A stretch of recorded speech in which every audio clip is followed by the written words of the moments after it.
Continuando con la clase de examen físico general, vamos a hablar sobre la facie.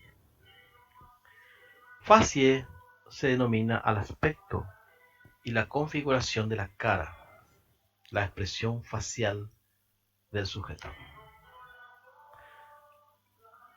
Cuando observamos el rostro de una persona, de un paciente en este caso, se debe evaluar la simetría del rostro, tanto estática como en movimiento, para lo cual le vamos a pedir que realice ciertos gestos. Así se debe comparar el lado derecho con el lado izquierdo de la cara. Se evalúan las arrugas, las cejas, los párpados, los ojos, los surcos nasogenianos, que son estos, las comisuras labiales.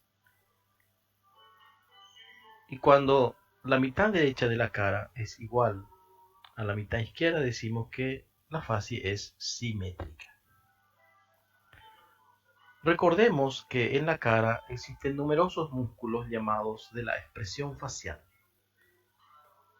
Cada región tiene unos cuantos músculos, pero todos estos músculos de la expresión facial están inervados por el séptimo nervio craneal, que es el nervio facial. Estos son los llamados músculos de la mímica o de la expresión facial, porque expresan siempre el estado de ánimo de la persona. Así tenemos diferentes expresiones cuando se contraen los diferentes músculos de la cara.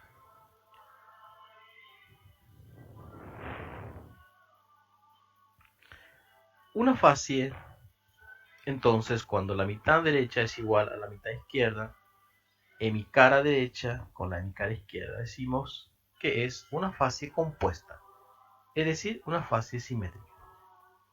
Pero muchas veces no es simétrica, es asimétrica. Entonces decimos facie descompuesta o asimétrica, y puede significar alguna afección. La facie habla mucho del estado de ánimo o de la enfermedad que puede padecer esa persona. Puede reflejar simplemente alegría, tristeza, dolor, pero puede reflejar también una patología. De ahí vienen los diferentes tipos de facies: facie hipocrática, ictérica, anémica, tiroidea, cushingoide, acromegálica, mixedema, etc. Esta es una facie simétrica, facie compuesta. Solamente está expresando algo.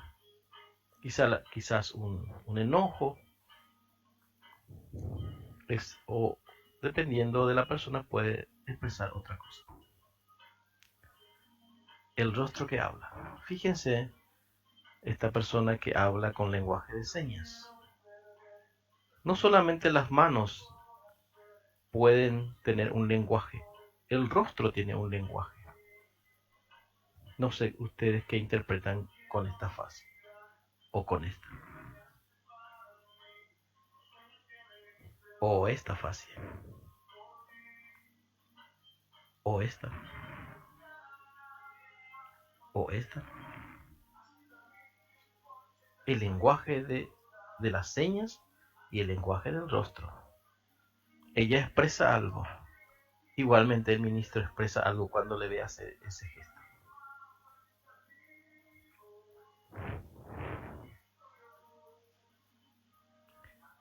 El lenguaje del rostro, entonces. Tenemos que aprender a leer el lenguaje del rostro.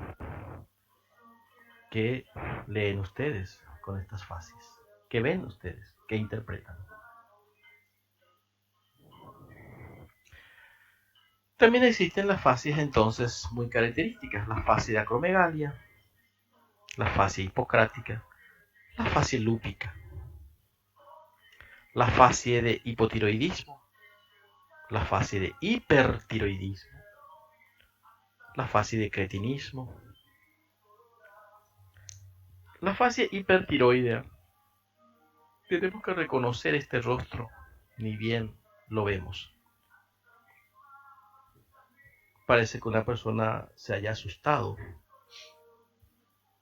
Los ojos son salientes, saltones, eso se llama exoftalmía. Los ojos, los párpados muy abiertos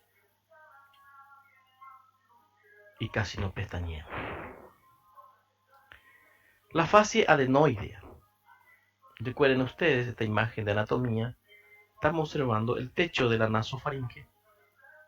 Y esto que vemos acá se llama amígdala faríngea, que en ciertos casos se hipertrofia, cuelga entonces en esta zona y obstruyen las coanas y puede causar una respiración ruidosa, pero más que eso, una fascia.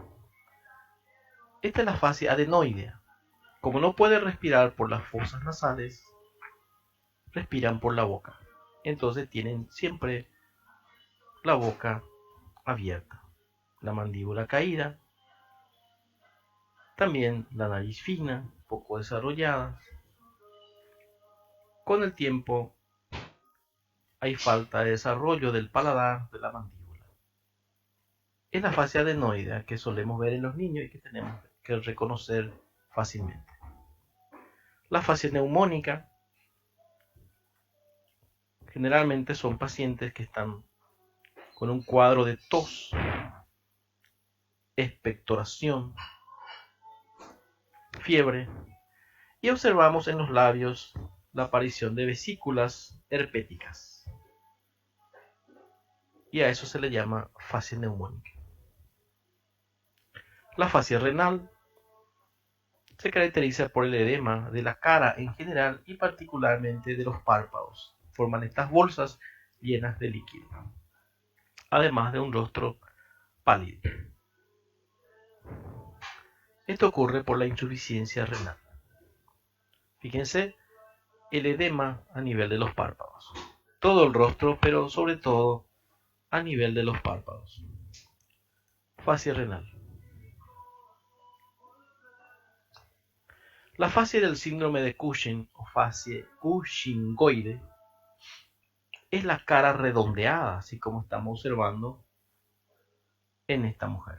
Es una cara redondeada que se llama cara de luna llena. Acá ven ustedes el rostro normal de esta mujer y la cara redondeada que tiene la otra foto, que es la misma persona. El síndrome de Cushing ocurre por el excesivo consumo y en forma crónica de los corticoides. Hay muchas características como el crecimiento abdominal, las estrías rojas que se pueden observar en el abdomen, el depósito de grasa en el dorso del tórax que le da un aspecto de jiba, las extremidades flacas, y en la fascia observamos la fascia de luna llena o fascia del síndrome de Cushing, además de hirsutismo, es decir, de aparición de vellos en la cara, que debe ser muy llamativo en una mujer. La fascia melanodérmica comprende la coloración parda o negra de la cara por acumulación de melanina. Puede ser normal o más bien transitoria en el embarazo, y a eso se le llama cloasmo. Pero también puede significar una enfermedad que significa que la enfermedad de Addison, cuando es permanente y no se relaciona con el embarazo o aparece en el varón. Fascia melanodérmica. La fascia de parálisis facial. La fascia de parálisis facial puede ser periférico o puede ser central.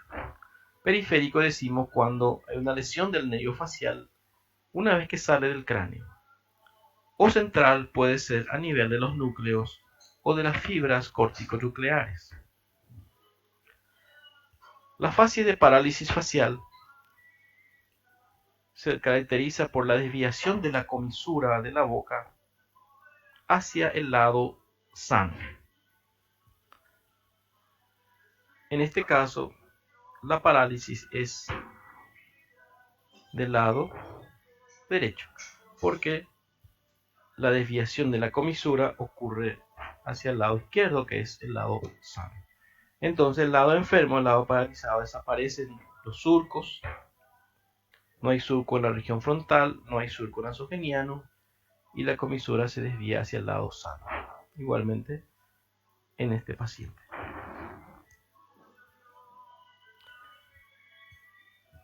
Un signo útil para diferenciar si es una parálisis facial periférica o central es el signo de Bell. Es la imposibilidad de cerrar el ojo del lado enfermo por falta de descenso del párpado superior. Y cuando cierra los párpados, se puede observar la parálisis del orbicular, del músculo orbicular del párpado, del lado izquierdo, que está inervado por el nervio facial, y el globo ocular rota hacia arriba. Eso es lo que se conoce como el signo de Bell. Y esto ocurre solamente en la parálisis facial periférica, porque en la parálisis facial central no aparece este signo.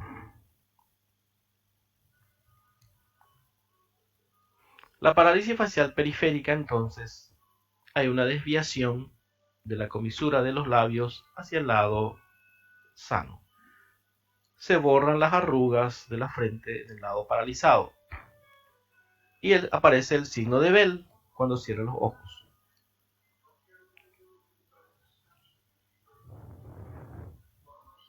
La facie parkinsoniana, la inmovilidad de la cara y la falta de expresión total. Es un rostro inexpresivo. Se le llama también fascia de jugador de póker por la falta de expresión.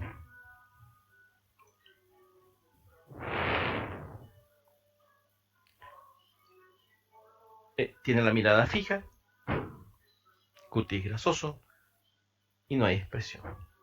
Fascia de jugador de póker. Fascia dolorosa, que quizás sea la fascia más común. Hasta aquí la clase de fascia.